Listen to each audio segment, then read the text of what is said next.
Foreign agent نے code word میں پیغام بھجوایا تھا کہ CIA USA RAW MI6 UK تینوں ایجنسیز کے سیکرٹ ایجنٹس اگلے ہفتے پاکستان داخل ہونے والے ہیں، لیکن کیوں، کس مقصد کے تحت، کس شکل میں؟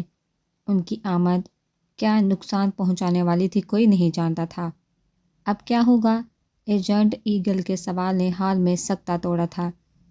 جو اللہ کو منظور ہوگا، ایجنٹ ٹائیگر نے کہا تھا۔ تینوں ایجنسیز آج تک ایک ساتھ نہیں پاکستان میں داخل نہیں ہوئے۔ ایجنٹ عائشہ نے پریشانی سے کہا تھا، ٹینشن مت لو، پوری دنیا کی ایجنسیز بھی مل جائیں تو انشاءاللہ پاکستان کا بال بھی باقا نہیں کاٹ سکتی، بس ہمیں ریڈی رہنا ہے۔ ایجنٹ ٹائیگر نے کہا تو سب نے اسباب میں سر ہلاتے ہوئے انشاءاللہ کہا تھا۔ آج انوشی کا سیکنڈ لاسٹ پیپر تھا۔ وہ پیپر دے کر نکلی ہی تھی کہ فاریہ، فضا اور حریم نے اسے گھیر لیا تھا۔ کہاں چلی دلہن صاحبہ؟ فاریہ نے اسے چھیڑا تھا۔ فضول سوال، دلہن تو اپنے سسرال ہی جائے گی نا، کچھ تو کل یوز کرو۔ انوشی نے کہا تو فاریہ کا منہ کھل گیا تھا۔ استغفر اللہ، شرم کرو، لڑکی ایسے منہ پھاڑ کر کون کہتا ہے؟ فضا نے دادی اماں والے انداز میں کہا تھا۔ دادی اماں، یہ شرم کیا ہوتی ہے؟ مجھے تو نہیں پتا، آپ کو ملے تو اپنے پاس رکھ لیجیے گا، کیونکہ مجھے اس کی ضرورت نہیں ہے۔ انوشی نے کہا تو یونی میں سب کا کہکا گونجا تھا۔ ویسے انوشی سر دیکھ رہے ہیں؟ فضا نے دور کھڑے شانی کو دیکھ کر کہا تھا۔ اب بیچارے سر کے دیکھنے پر بھی بندے لگاؤ گی؟ اپنی منگیتر کو ہی تو دیکھ رہے ہیں، حریم نے کہا تھا۔ انوشی کے بچے سر مسکراتے بھی ہیں۔ ہائے کتنی جان لیوا اسمائل ہے، ہمیں تو لگتا تھا کہ خڑوس ہیں، آج فرسٹ ٹائم اسمائل دیکھی ہے۔ فضا نے شانی کو کسی سے بات کرتے ہوئے مسکراتے دیکھا تھا، انوشی کو چڑھایا تھا۔ فاریہ، یہ کرن ہے نا؟ انوشی نے فضا کی بات سے چڑھ کر اسے دیکھا تھا اور اسے کرن سے بات کرتے دیکھ کر پاڑا چڑھا تھا۔ یس میڈم، حریم اور فاریہ نے بیک وقت کہا تھا۔ میں آئی 2 منٹ۔ انوشی تیز تیز قدموں سے شانی کے پاس آئی تھی۔ ایکسکیوز می سر، 2 منٹ آپ سے بات کر سکتی ہوں؟ اگر آپ کے پاس ٹائم ہو تو، اگر آپ کے بیزی ٹائم میں سے 2 منٹ مجھ بندی کو مل جائے تو احسان ہوگا۔ انوشی نے شانی کو گھورتے ہوئے کہا تھا، اور اسے دیکھ کر شانی نے فوراً اپنی مسکراہٹ دبا کر سنجیدگی چڑھائی تھی۔ جی بولیے، کیا بات کرنی تھی؟ جلدی بولا انوشی، مجھے سر سے بات کرنی ہے۔ کرن اس کی بات پر چڑھ کر بولی تھی۔ تم کر لو بات، میں اس کے بعد کر لوں گی۔ انوشی ہاتھ باندھ کر وہیں کھڑی ہو گئی تھی، تمہارے سامنے۔ کرن نے دانت پیس کر کہا تھا۔ کرن، آپ ابھی کلاس میں جائیے، میں آپ سے بات کرتا ہوں بعد میں۔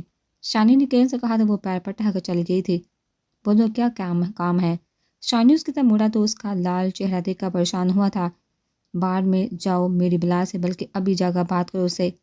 انوشی غصے سے کہہ کر چلی گئی تھی اور وہ منہ کھولے رہ گیا تھا۔ آج انوشی کا مایوں تھا۔ پورے گھر کو گیندے کے پھولوں سے سجایا گیا تھا۔ ہر طرف اپٹن پھیلا ہوا تھا۔ لان میں زرد پھولوں اور سفید کلیوں سے سجے 2 جھولے دلہن اور دولہے کے لیے رکھے گئے تھے، اور جھولوں کے سامنے کرسیاں سجی تھی۔ ایک طرف اسپیکر پر مہندی کے سانگز باز رہے تھے، دوسری طرف لڑکیاں ڈول بجا رہی تھی اور اسد ان کے بیچ میں غصہ بنگڑا ڈال رہا تھا۔ انوشی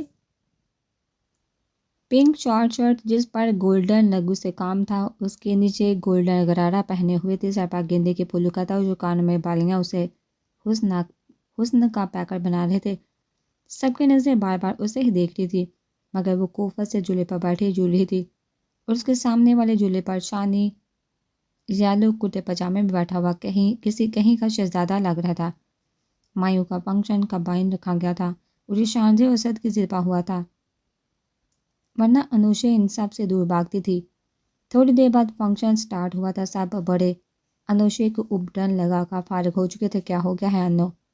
نبیل نے اس کی شکل دیکھتے ہوئے پوچھا تھا۔ بور ہو رہی ہوں پیو، ایک تو یہاں سے اٹھنے سے بھی منع کر دیا ہے۔ انوشی نے منہ بنا کر کہا تھا۔ وہ سب کچھ سوچ کر اٹھ گیا تھا۔ کیا کھچڑی پکا رہے ہو تم لوگ؟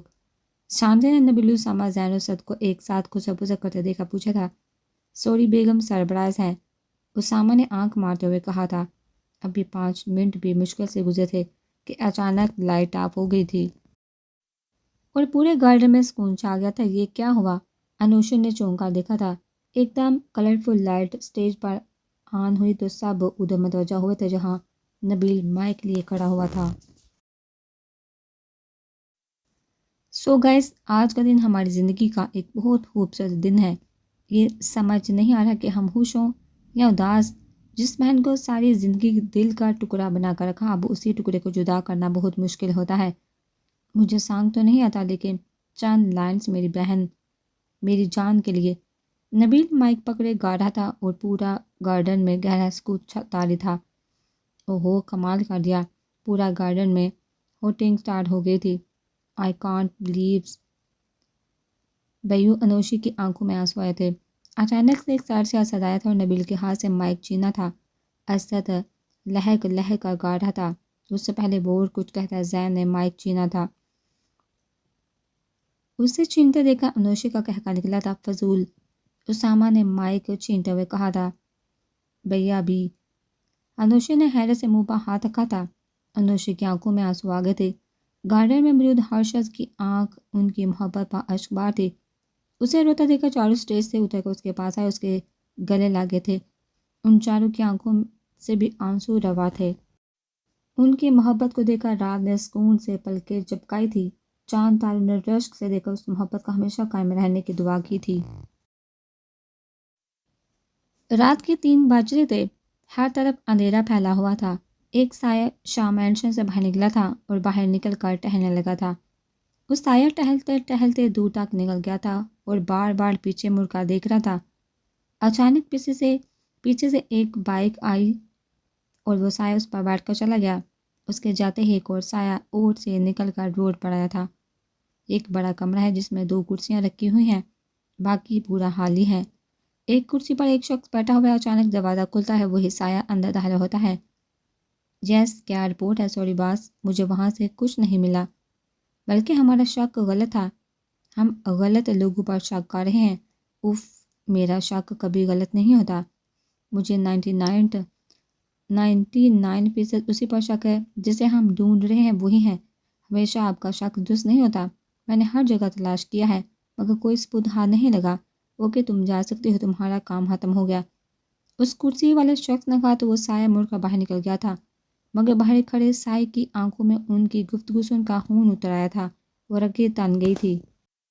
اس نے زور سے دیوار پر مکہ مارا تھا۔ صبح خوب چمکدار اور روشن ہوئی تھی۔ آج انوشی کا آخری پیپر تھا۔ 7 بج گئے تھے مگر وہ ابھی تک گھوڑے گدھے بیچ کر سو رہی تھی۔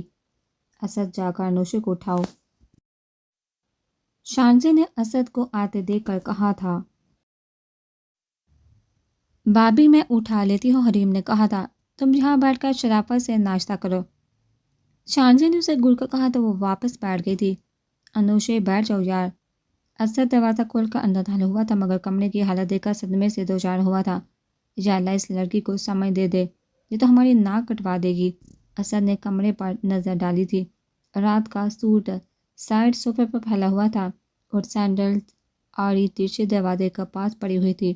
پھولوں کا تاج اور بالیاں زمین پر بکھری ہوئی تھی۔ انوشی، 1 سیکنڈ میں اٹھ جاؤ، نہیں تو پانی ڈال دوں گا، اسد نے اسے جھنجھوڑتے ہوئے کہا تھا۔ اٹھ رہی ہوں یار، کیا مصیبت ہے؟ انوشی آنکھیں مسلتے ہوئی اٹھی تھی۔ ٹائم نہیں ہے، 7:15 ہو گئے ہیں، جلدی کرو۔ حریم اٹھ گئی؟ انوشی نے پوچھا تھا۔ ہاں، نیچے ناشتہ کر رہی ہے، تم بھی آ جاؤ، اسد نے کمرے سے نکلتے ہوئے ہانک لگائی تھی۔ آرام سے کھاؤ، چڑ جائے گا، سمیہ بیگم نے انوشی کو بریڈ ٹھونستے ہوئے دیکھ کر ٹوکا تھا۔ لیٹ ہو رہی ہوں مما، اور بغیر کھائے آپ کے جلاد شوہر جانے ہی نہیں دیتے۔ انوشی نے دانیال شاہ کو دیکھ کر آنکھ ماری تھی۔ انو، تمہارے ہاتھ پر کیا ہوا؟ نبیل نے اس کے ہاتھ پر پٹی دے کر پوچھا تھا۔ نتھنگ بیو، کل پھولو سے چوٹ لگ گئی تھی، بس اسی لیے پٹی لگائی ہوئی ہے، انوشی نے کہا تو اس نے اسپتال میں سر ہلایا تھا۔ اسی لیے پھولو سے احتیاط کرنی چاہیے کیونکہ کانٹوں سے زیادہ وہ خطرناک ہوتے ہیں، اسامہ نے کہا تھا۔ اپنی گہری بات اپنے پاس رکھیں کیونکہ مجھے کچھ سمجھ نہیں آنے والی، انوشی نے کھڑے ہو کر سب کو ہاتھ ہلاتے ہوئے کہا تھا۔ حریم، یہ بیگ کہاں لے کر جا رہی ہو؟ انوشی نے گاڑی میں رکھ کے بیگ کو دیکھا پوچھا تھا۔ ہاں یار، تمہیں بتانا بھول گئی تھی، کل رات کو مما پاپا واپس آ گئے ہیں، اس لیے یونی سے گھر جاؤں گی۔ حریم نے بتایا تھا جلدی آ گئے ہیں، ان کا تو 1 مہینے کا تھا نا؟ انوشی نے پوچھا تھا۔ ہاں، 15 دن میں آ گئے ہیں، میں نے پوچھا نہیں۔ چلو، رات میں آنا ہے، مہندی ہے، اور کل انکل آنٹی کے ساتھ آنا۔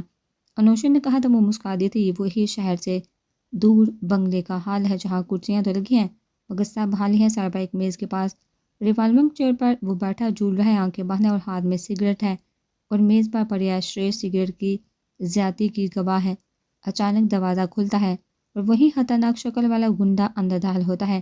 یس باس، آپ نے بلایا؟ اس گنڈے نے کہا تو اس نے آنکھیں کھولی تھی۔ جانتے ہو کیوں بلوایا ہے؟ نہیں باس، مجھے جانتے ہو؟ یس باس، تمہاری ہمت کیسے ہوئی ایسا کام کرنے کی؟ تم جانتے بھی ہو تم نے کیا کیا ہے؟ انجانے میں کی ہوئی غلطی ہوتی ہے اور جان بوجھ کا گناہ ہوتا ہے۔ وہ داڑھا تھا عباس، معاف کر دے مگر میرا یقین کرے میں نے منع کر دیا ہے۔ وہ ہکلایا تھا۔ میرے پاس فضول باتوں کا ٹائم نہیں۔ تم نے میری پیٹھ پر ہنچر کھونپنے کی کوشش کی ہے، میں تمہیں کیسے معاف کر سکتا ہوں؟ لیکن باس میری بات تو سنیے، میں نے جو کیا ٹھیک، میں 5 تک گنوں گا۔ اگر میری گنتی ختم ہونے سے پہلے تک تم یہاں سے نکل گئے تو تمہارا لک اچھا ہے، اور اگر نہیں نکل سکے تو موت تمہیں گلے لگائے گی۔ ریڈ ولف نے اگر آ کر کہا تو وہ بھاگا تھا۔ 1، وہ بھاگتے ہوئے کمرے سے نکلا تھا اور لاؤنج عبور کیا تھا۔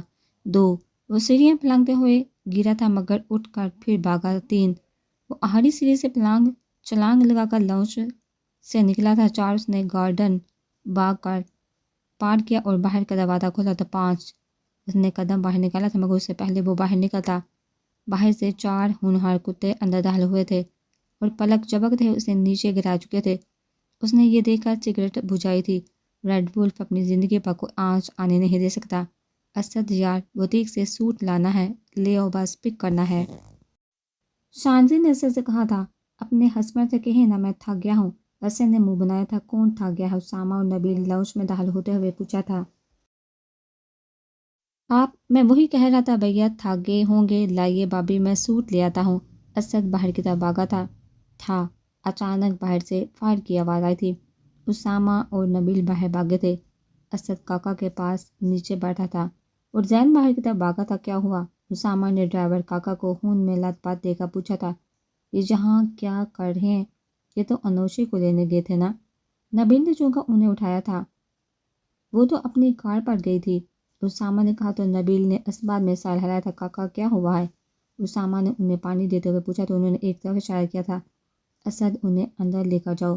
نبیل نے اسد سے کہا تو وہ انہیں اندر لے گیا تھا۔